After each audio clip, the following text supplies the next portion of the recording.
Hello, everybody. Welcome to Griffith Observatory's coverage of tonight's, or this morning's, total lunar eclipse. This is brought to you by Griffith Observatory, the City of Los Angeles, the Department of Recreation and Parks, and we also like to thank Griffith Observatory Foundation, our nonprofit partner. My name is Dr. David Reitzel, and with me is also Patrick. So, Patrick, are you there? I am. Yeah. Well, I'm coming to you live from very close to Griffith Observatory. Patrick is live from the observatory itself. And what you're seeing right now is a shot of downtown Los Angeles through the haze and fog. And I believe there's some clouds up there too. So we're going to do our best to try and bring you tonight's eclipse. But we've had a lot of inclement weather today. How's it doing up there now, Patrick? Well, it is. The city is not visible, so there's some clouds and haze in front of it. And I don't know if you can tip the camera up and take a look at the moon. Oh, actually, the moon's disappeared. So now we've lost the moon altogether. The moon does seem to come and go. There are some clear patches, so we're hoping to be able to show you something. Right about now, the moon is just the very beginning stages of the eclipse. And lunar eclipses are quite slow affairs. So this one was scheduled to go all the way until, well, just about the time the sun was going to come up, about 6 a.m. We were going to end our broadcast. But tonight, we will have to see if the rain shows up and we have to pack up our equipment off the roof very quickly. We will end the broadcast early. So I just want everybody to be aware of that we're doing our best tonight to try and bring you something, but things have not cooperated. What does the timeline look like, Patrick? I know that you put together some graphics here to show folks if the weather cooperated, what we could be expecting. Yeah, let me go through this. And I just have let's bring up our PowerPoint. All right, so if the weather is clear, here's a run-through of tonight's eclipse. The lunar eclipse, as you see on this map, is visible from Asia, Australia, the Pacific, and the Americas. And our area here on the West Coast is favored to see the entire eclipse from start to finish. Where is a total lunar eclipse? Well, a total lunar eclipse happens when the moon moves into the darkest part of the Earth's shadow, which is called the umbra, and it darkens for just over an hour. So we're going to take a look at a series of diagrams that shows the moon moving into the umbra and also the lighter part of the Earth's shadow, the umbra. And we'll take this step by step and see what the schedule is for the moon tonight as it moves into total eclipse. So we begin right now, which is just around 12:01, and we're past 12:01. The moon has already begun to move into the lighter part of the Earth's shadow, which is the penumbra. So that's 12:01 Pacific Standard Time. Next, at 1:09 a.m. the Pacific Standard Time, the east side of the moon begins to move into the darkest part of the Earth's shadow, which is the umbra. And at this point, the eastern edge, or the left side of the moon, will be considerably darker than the right side of the moon, or the western edge of the moon. So this is the beginning of the partial phase of the lunar eclipse. At 2:16 a.m. Pacific Standard Time, the moon is within the Earth's umbra and is totally eclipsed. So this is the beginning of totality for the lunar eclipse tonight. Mid-eclipse occurs at 2:59 a.m. and hopefully, if the weather cooperates, because we've got a lot of clouds, we hope to bring you the image of the moon at maximum eclipse. And at this point, and from the beginning of the total eclipse, the moon appears reddish. It takes this reddish color or tone, and that's because that's light that's refracted around the Earth's atmosphere from all the world's sunrises and sunsets. And what might that look like if you were, say, looking back at the Earth eclipsed by as the Earth eclipses the sun from the moon? Well, here's an artist's conception of what that might look like. And as you can see here, uh, the Earth has eclipsed the moon, rather, the Earth has eclipsed the sun, rather, and it's surrounded by a bright ring of orange and red light. And that's the sunlight that's being filtered through the Earth's atmosphere. And most of that is red and orange. And that light is what appears on the moon as it reflects back to us as we watch the total eclipse. So that's a beautiful scene if you can actually see that. But again, this is an artist's conception, and that's what it would look like if you were orbiting the vicinity of the moon during the lunar eclipse at the maximum time. So at totality ends at 3:40 a.m. Pacific Standard Time when the moon begins to move out of the umbra, and at 4:49 a.m. PST, the moon leaves the umbra completely. And then the eclipse is over at 5:58 a.m.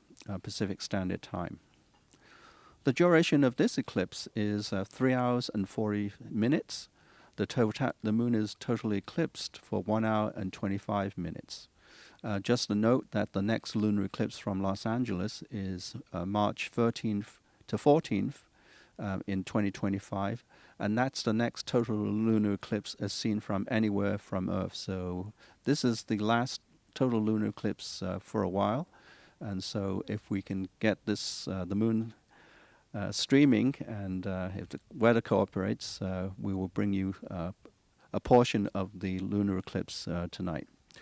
We're going to end with a little animation of what it would look like if from Los Angeles, the lunar eclipse. And here it is, a little bit of music as we look at the moon being eclipsed in this animation every half an hour.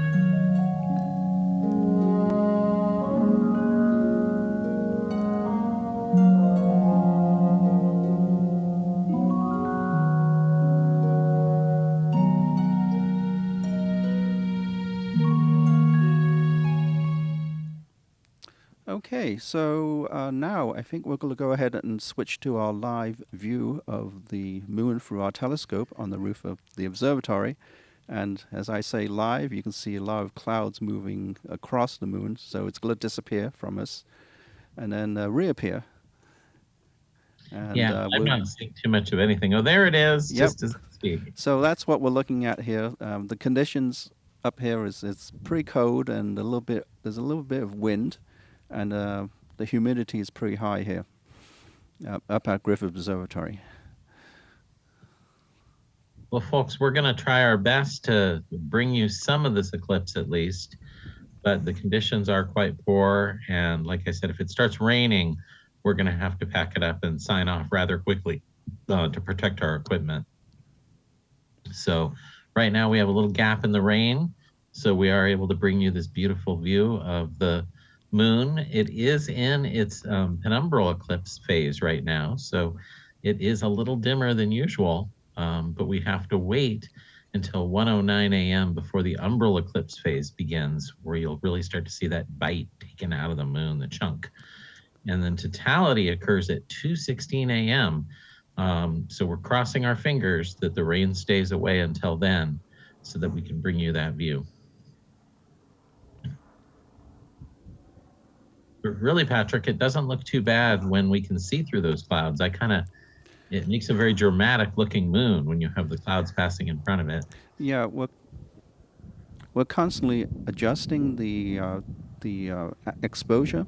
So when the moon does appear, we have to reduce the exposure because it will be overexposed. But we're trying to bring out the moon when it's in the cloud and it's just barely visible. It's nights like tonight that our telescope demonstrator staff really show how excellent they are. We've got some of the top-notch telescope demonstrators in the world, and they work very hard to bring you these images.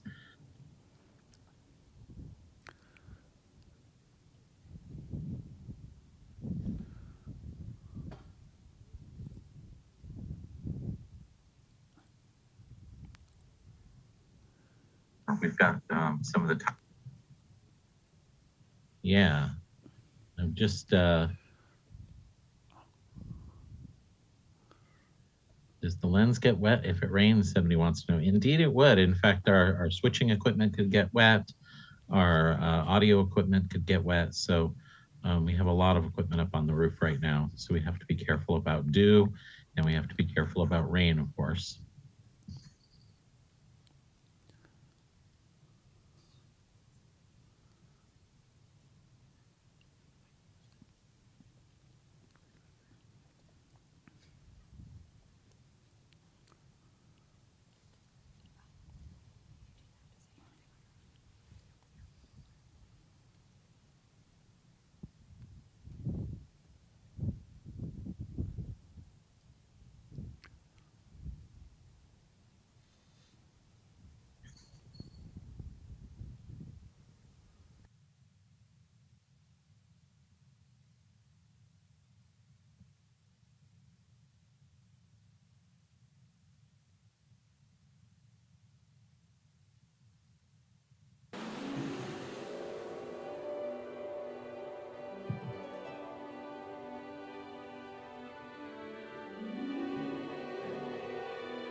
Hello, everyone. I am going to change up the camera a little bit. I'm going to put the what we can see from the observatory up. That was not it. There we are. That's what we can see from the observatory. And I will put a picture-in-picture in the upper left-hand corner of our moon. That did not work. 1 second. Yeah, we're not seeing too terribly much of the moon. There's the moon in the upper left-hand corner. Yeah, there's not much there right now. I want to let folks know the music you're hearing is from the music from the Samuel Ocean Planetarium.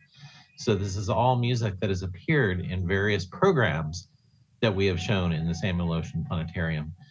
So we hope you enjoy the music. I hope you enjoy the fog and the moon, which shows up every once in a while, like it has right now. So it kind of comes and goes. Thank you, Matthew, for taking care of the picture to make things a little more interesting for us.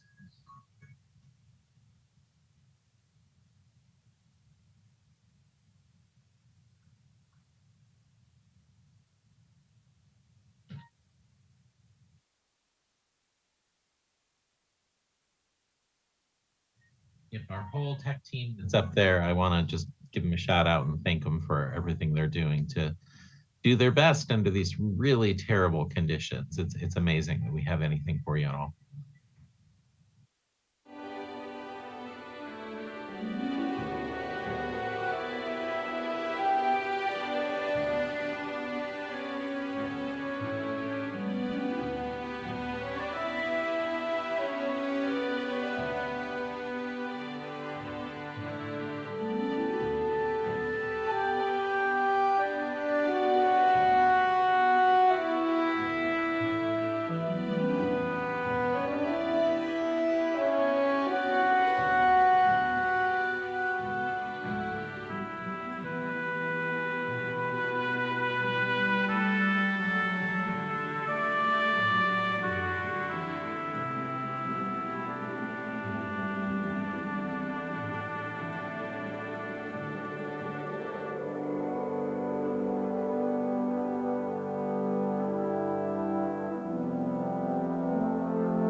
Well, ladies and gentlemen, unfortunately, the weather's taken a turn for the worst, and we have some rain heading our way.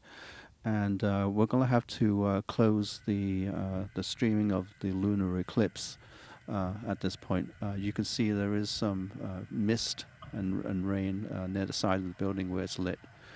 So we're going to conclude. And Dr. David Reitzel, are you there? I sure am, Patrick. I was seeing the same thing on the weather reports, that there's a band of showers coming in.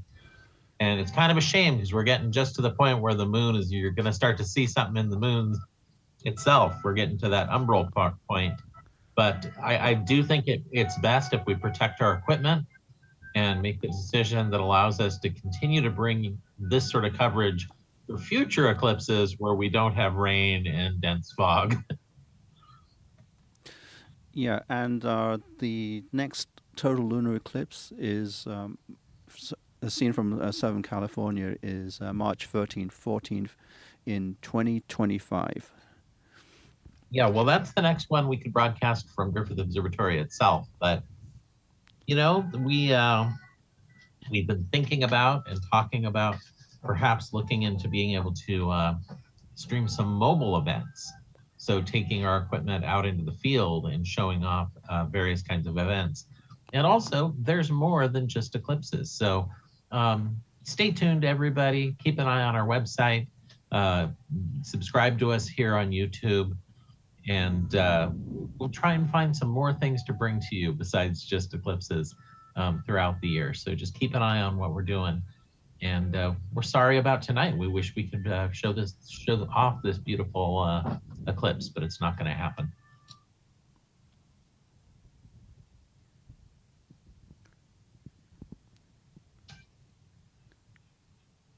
In any case, I do want to thank the City of Los Angeles, the Department of Recreation and Parks, and Griffith Observatory Foundation, and also, of course, all of you out there that have tuned in to try and see this eclipse with us. We just want to thank all of you.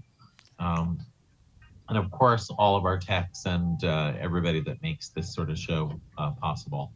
I want to take the time to thank them as well. So thank you, everybody. And thank you, Patrick. Thank you. And thank you very much for everyone watching wherever in the world you may be. Yeah, the chat was having some good fun tonight, and always happy to see our chat be active and positive and, you know, trying to make the best out of this. But we can't control the weather, and that is not within our powers quite yet. So I think that's about it from me tonight, Patrick. Yep. Also from us here on the rooftop of Griffith Observatory, I bid everyone good night from all of our team here at Griffith Observatory.